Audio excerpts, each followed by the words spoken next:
Знаете ли, че можете да развиете емоционална интелигентност чрез духовност? В следващите няколко секунди ще научите как да го направите.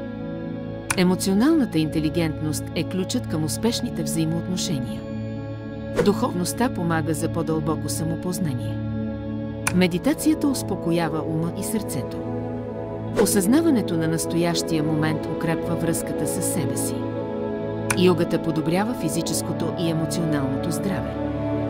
Дневникът за благодарност подхранва положителните емоции. Тези практики засилват емпатията и разбирателството с другите. Започнете с малки крачки и постоянството ще доведе до успех. Опитайте се да отделяте по няколко минути всеки ден. Бъдете търпеливи и постепенно ще усетите промяната. Емоционалната интелигентност и духовността вървят ръка за ръка. Хареса ли ви това? Абонирайте се за повече полезни съвети.